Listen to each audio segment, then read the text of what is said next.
7단계 강의 마지막 시간입니다. 겸손한 마음으로 하나님께서 우리의 약점을 없애주시기를 간청했다. 7단계에서 말하고 있는 내용 중에 두 가지 중요한 주제가 있는데, 첫 번째는 지금까지 4번에 걸쳐서 말씀드려온 겸손이고, 두 번째는 오늘 강의의 주제인 약점입니다. 약점, 결점은 영어로는 shortcomings 또는 character defect라고 되어 있는데요. 우리가 범위를 조금만 더 넓혀서 생각해 보면 약점들이 상당한 부분이 죄라는 개념 속에 포함되어 있습니다. 왜냐하면 우리들의 모든 결점들은 알게 모르게 자신을 해치고 있고 남에게도 피해를 주고 있기 때문입니다. 그것들이 바로 회복이 진행되면서 우리가 버리기를 원하는 옛 성품인 것입니다. 신약 성경에는 죄라는 말이 헬라어로 두 가지의 다른 단어로 표현되어 있다고 합니다. 첫 번째로 아디키아입니다. 이 단어는 불법, 불의, 부정이라는 뜻입니다. 즉 죄란 결국 인간들이 하나님의 말씀을 무시하고 자신과 다른 사람들에게 피해를 주는 행위를 선택한 것입니다. 두 번째로 하마르티아입니다. 이 하마르티아는 표적에서 빗나간 삶이라는 뜻이 내포되어 있다고 합니다. 저희 개인적인 생각은 화살이 관역에 못 미쳐서 떨어진 것을 말하는 것 같습니다. 그러니까 화살이 관역에 명중할 수 있는 가능성이 애초부터 전혀 없다는 뜻이 되겠습니다. 이것은 마치 우리가 골프장에서 퍼팅을 할 때 볼에 못 미치게 짧게 치게 되면 아예 들어갈 찬스가 전혀 없는 것이나 마찬가지라고 생각하시면 되겠습니다. 그래서 이 단어는 인간의 보다 근본적인 내면의 문제를 말하고 있는 것입니다. 우리는 본성이 죄인으로 태어났습니다. 그러므로 모든 인간은 알게 모르게 죄를 지을 생각을 하고 또 죄 지으면서 살아가고 있는 것입니다. 한마디로 희망이 전혀 없는 상태입니다. 그런데 복음이 무엇입니까? 복음은 이 hopeless가 hopeful로 바뀌게 하는 능력이 있음을 믿으시기 바랍니다. 로마서 3장 23절 24절 말씀입니다. 모든 사람이 죄를 범하였음에 하나님의 영광에 이르지 못하더니 그리스도 예수 안에 있는 구속으로 말미암아 하나님의 은혜로 값없이 의롭다 하심을 얻은 자 되었느니라.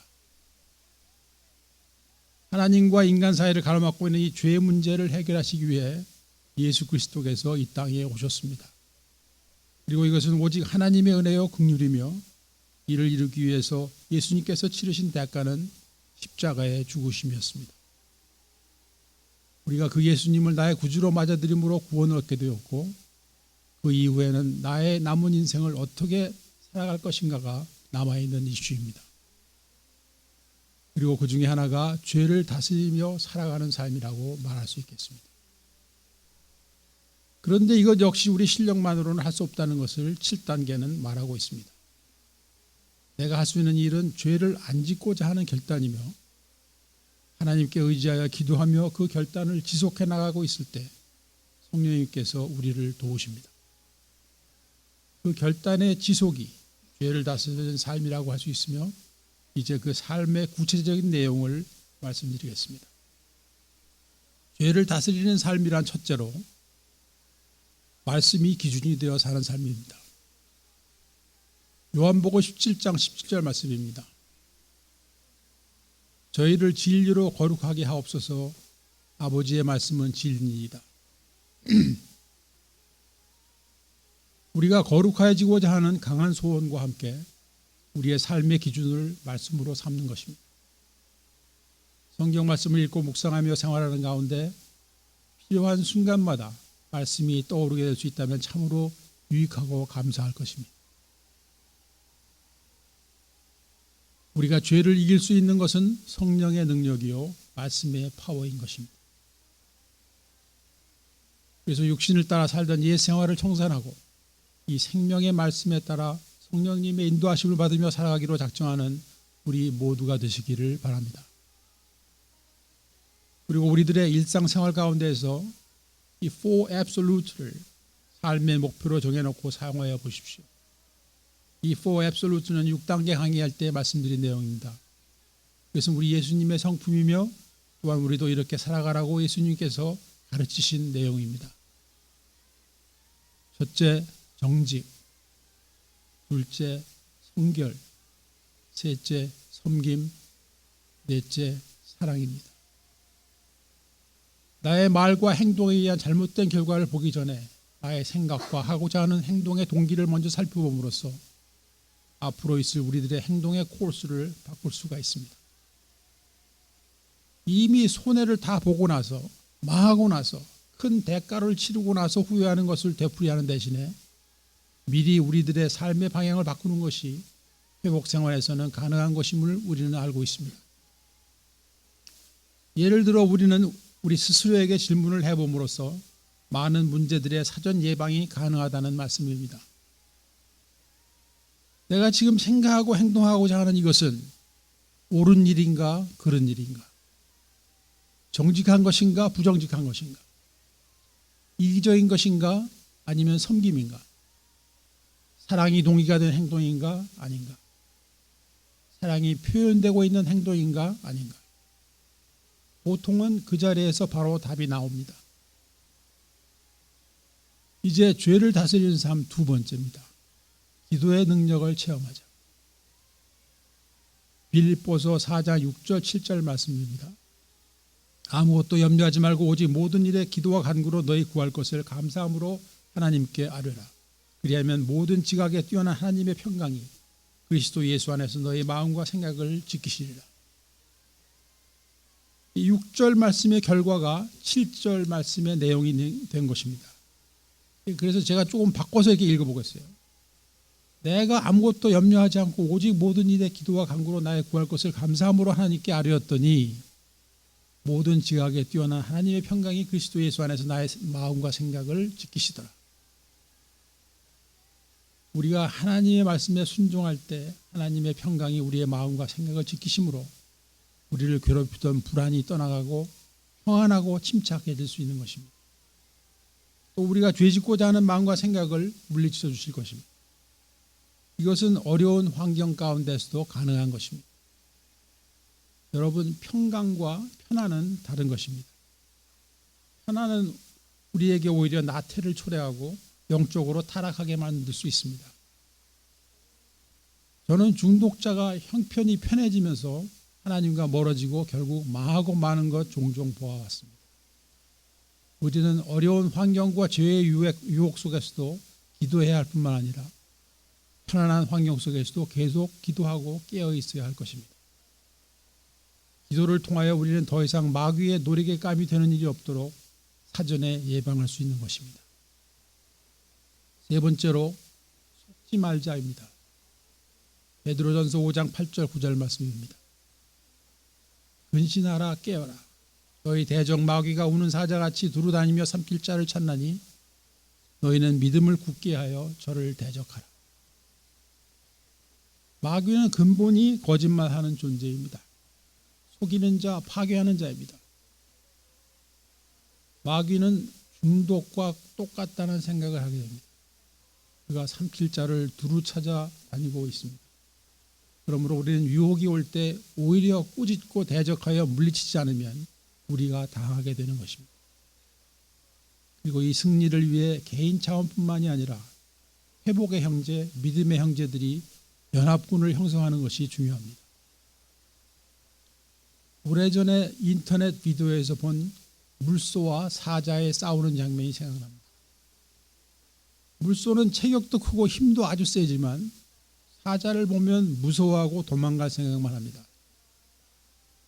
그런데 물소 새끼 한 마리가 사자에게 희생당하는 것을 보고 모두가 공감대를 형성하여서 단결하게 됩니다. 그리고 그들은 오히려 사자를 공격하게 됩니다. 물소의 뿔에 받쳐서 공중에 날리는 사자의 모습이 비디오에 잡혔습니다. 우리도 두려워하지 말고 끌려다니지 말고 기다리지 말고 바로 대적하여 초전 박살을 내야 합니다. 그것은 우리가 수시로 하나님께 기도하며 또 다른 중독자와 연락을 취하는 것입니다. 스폰서와 만나고 전화를 하는 것입니다. 이 점이 바로 한인 중독자들 사이에서 취약한 부분입니다. 영어가 완벽한 사람조차도 스폰서를 구하지를 못하는 것입니다. 30여 년 전 제가 처음 스폰서와 전화를 하던 시절에는 공중전화밖에 없었습니다. 때론 줄을 서서 차례를 기다려야 했었습니다. 그런데 저에게서 이 연결이 끊어졌을 때 5년 반을 끄는 때였지만 재발을 경험하게 된 것입니다. 하나님께서는 우리가 그리스도의 이름 아래 연합함을 기뻐하시며 그들에게 힘을 실어주십니다. 우리는 바로 그 힘으로 승리하기를 원합니다. 네 번째로 4단계에서 7단계까지를 반드시 실천하는 것입니다. 죄를 다스리고자 하는 결단의 연속이란 어떤 모습으로 나타나는가? 그것은 지속적인 행동으로 나타납니다. 막연히 나는 죄인이기 때문에 죄를 질 수밖에 없다는 생각은 도움이 되지 않는 것입니다. 4단계 인벤토리를 통해서 구체적으로 자신의 죄의 실상을 알아보고 5, 6, 7단계를 통해 고백하고 결단하고 맡겨드리는 과정을 실제로 거침으로써 구체적인 열매를 거두게 되는 베네핏을 보게 됩니다. 요한복음 15장 1절 2절 말씀입니다. 내가 참 포도나무요 내 아버지는 농부라. 무릇 내게 있어 과실을 맺지 아니하는 가지는 아버지께서 이를 제어버리시고 무릇 과실을 맺는 가지는 더 과실을 맺게 하려 이를 깨끗게 하시니. 성격상 결함과 단점을 제거하는 것은 과수원에 있는 나무의 가지를 치는 것과 같다고 생각합니다. 참 포도나무이신 예수님께 접붙임으로 그분의 가지가 된 우리들은 주인 되시는 하나님께 모든 것을 맡겨드림으로써 7단계가 가능해집니다. 그때 하나님께서는 그분의 뜻대로 우리를 다듬어 가심으로 불필요한 것은 제거되고 좋은 열매는 더욱 많이 맺힐 수 있도록 우리를 깨끗게 하실 것입니다. 죄의 열매, 중독의 열매가 아니라 성령의 열매가 우리들의 삶 가운데서 풍성하게 맺힐 수 있기를 소원합니다. A의 책자 7단계 기도문을 다음과 같이 소개하고 있습니다. My Creator, I'm now willing that you should have all of me, good and bad. 나의 모든 것을 있는 그대로 창조주 하나님께 맡겨드리고자 하는 의지를 볼 수 있습니다. I pray that you now remove from me every single defect of character which stands in the way of my usefulness to you and my fellows. 내가 하나님께 쓰임받고 또 다른 사람들에게는 유익이 될 수 있는 것을 방해하는 모든 결점들을 제거하여 주십시오라고 간구하고 있습니다. Grant me strength as I go out from here to do your bidding. 그리고 하나님께서 명령하신 그 일을 행동으로 옮길 수 있는 능력을 주시라고 기도하고 있습니다. 그 일이란 무엇일까요? 그것은 하나님께 쓰임받는 것, 하나님의 뜻을 이루어 드리는 것입니다. 그 속에는 우리가 하나님의 은혜의 통로가 되라는 명령에 순종하기를 원하는 결단이 들어있습니다. 우리가 하나님의 은혜의 통로가 될 수 있는 것은 우리의 최대의 축복입니다. 우리는 바로 이 은혜의 통로가 되기 위하여 먼저 치유를 받기를 원하는 것입니다. 우리가 술, 마약에 취하고 도박으로 밤을 새우는 것은 우리가 가지고 있는 병의 증상일 뿐입니다. 우리 안에 숨겨져 있는 빙산과도 같은 실제적인 문제의 덩어리를 하나씩 하나씩 깨뜨리고 고쳐나가는 것이 진정한 치유이며 회복입니다. 그러므로 우리는 먼저 우리의 참 모습을 발견해야 합니다. 하나님께서 우리를 보시는 대로 우리가 우리 자신을 볼 수 있다면 그것이 가장 정확하고 가장 성경적인 우리의 모습일 것입니다. 그러므로 지금까지의 단계들의 목적은 우리 자신에 대한 평가를 가능한 한 실제에 가깝게 내리고 모든 것을 하나님께 맡겨드리며 우리의 죄악된 삶과 결점들을 고쳐나감으로 변화된 삶을 사는 것입니다. 여러분, 우리들에게 변화된 삶이란 무엇을 의미하는 것일까요? 그것은 우리가 더 이상 마귀의 종로로 타는 것을 그만두고 하나님의 은혜의 통로가 되는 삶을 살게 되는 것입니다. 그래서 다섯 번째로 하나님의 은혜의 통로가 되자입니다. 디모데후서 2장 20절 21절을 보면 큰 집에는 금과 은혜의 그릇이 있을 뿐 아니요 나무와 질그릇도 있어 귀 쓰는 것도 있고 천이 쓰는 것도 있나니 그러므로 누구든지 이런 것에서 자기를 깨끗하게 하면 귀 쓰는 것이 되어 거룩하고 주인의 쓰심에 합당하며 모든 선한 일에 예비함이 되리라. 여기서 큰 집은 하나님의 나라 또는 교회로 해석하면 큰 무리는 없을 것입니다. 그리고 예수님의 이름으로 모인 곳에는 각종의 달란트를 가진 분들로 구성되어 있습니다. 여러분 교회 가면 많이 볼 수 있죠. 길갈도 마찬가지고 셀처치도 그렇습니다. 그러나 그 달란트의 내용이 무엇인가, 얼마나 하이 클래스인가가 중요한 것이 아니라 그 그릇이 깨끗한지가 중요한 것입니다.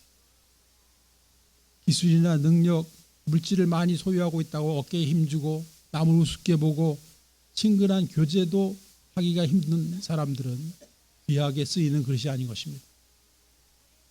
오히려 자기를 깨끗이 하고 겸손해지게 되면 우리는 결국 귀하게 쓰이는 그릇이 된다고 예수님께서는 말씀하셨습니다. 1단계에서 7단계에 이르는 동안 우리는 우리의 심령이 깨끗해지고 겸손해지도록 준비를 해오고 있는 것입니다. 그리고 그 과정에서 어디에서나 우리는 쓰임받는 곳에 우리 자신을 내어놓을 수 있습니다. 주님의 나라를 위하여 나를 내어놓을 수 있을 때 우리는 은혜의 통로가 되는 것입니다.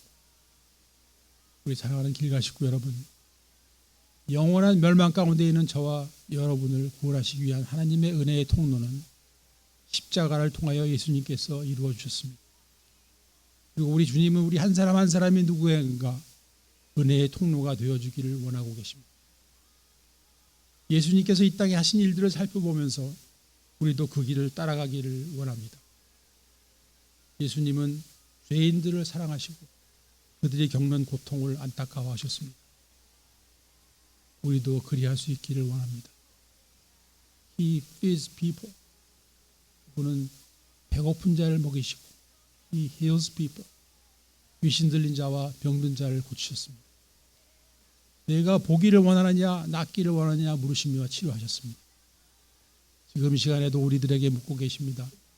낫기를 원하느냐, 너희들은 진정한 자유함을 얻기를 원하느냐. 주님께서는 죄인들을 불쌍히 여기시고 그들을 용서하시고 그들과 함께 생활하셨습니다. 그리고 천국의 소망을 선포하시고 하나님의 뜻을 가르치셨습니다. 말귀를 못 알아듣고 믿음도 부족한 그 제자들을 끝까지 사랑하시며 가르치셨습니다. 그리고 예수님은 죄인들을 위해서 기도하셨습니다.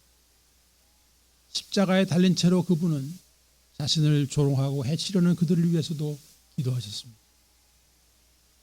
예수님께서는 저와 여러분을 구원하시기 위해 죽으셨습니다. 그러니 우리도 죽읍시다. 우리의 목숨을 바치는 것도 죽는 것이요, 또 회개하고 양보하고 용서하고 정직하고 겸손해지는 것도 죽는 것입니다. 또 다른 이의 유익을 위하여 내가 손해볼 수 있는 것이 죽는 것입니다. 주님께서는 이와 같은 일들을 하라고 길가를 세우셨습니다. 내적으로는 나의 죄를 다스리는 삶이요, 외적으로는 다른 이들을 위한 은혜의 통로가 되는 것입니다. 하나님의 은혜로 구원을 얻고 치유를 경험하여 하나님께서 원하시는 깨끗한 그릇이 됨으로 말미암아 그분께서 원하시는 용도로 어디에선가 사용되어지는 한 분 한 분이 되시기를 간절히 소원하면서 7단계 강의를 모두 마치겠습니다. 감사합니다.